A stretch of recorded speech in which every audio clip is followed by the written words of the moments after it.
உங்களுடைய உழைப்பை ஒரு பொருளாக்கி அந்த பொருளை கொண்டாந்து அவனுக்கு கொண்டாந்து அதை அவனுடைய திருவடிக்கு கொடுக்கும் போது நீங்க எந்த அன்புல கொடுத்தீங்களோ அந்த அன்பைத்தான் பார்க்கிறானே ஒழிய கொடுக்கக்கூடிய பொருளின் வேல்யூ பார்ப்பவன் இறைவன் அல்ல. நாமெல்லாம் அப்படி இல்ல, கொடுக்கிற பொருள் வேல்யூ தான் பார்ப்போம், அன்பை பார்க்க மாட்டோம். நம்ம ஒரு நிகழ்ச்சி வச்சிருக்கிறோம், எல்லாரும் நமக்கு ஒரு கிஃப்ட் கொண்டாந்து கொடுத்தான்னு வச்சுங்களேன், கொடுக்கற ஆளை பார்த்து பார்த்து வாங்கின பொருளை பார்த்து தான் ஆளை மதிப்போம்.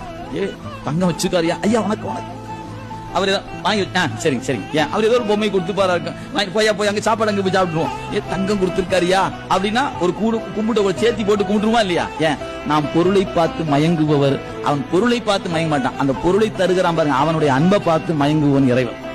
எனவே இறைவனுக்கு பொருள் நுகர்ச்சி எப்போதும் இல்லை, இன்னைக்கு மட்டும் இல்லைங்க, எப்போதும் இல்லை. நீங்க கொடுக்கக்கூடிய பொருளின் வழி உங்க அன்பை நுகர்பவன் இறைவன். சாதாரண ஒரு மூளை கண்ணீர் விட்டு அழுகிற தொண்டனுக்கு இறங்குவது போல வயிறுக்கு இடம் கொடுக்க இறங்கி வருவாரா என்ன? அது இல்ல, அதுதான் இறைவன், அது அவனுக்கே உரிய தனித்தன்மை.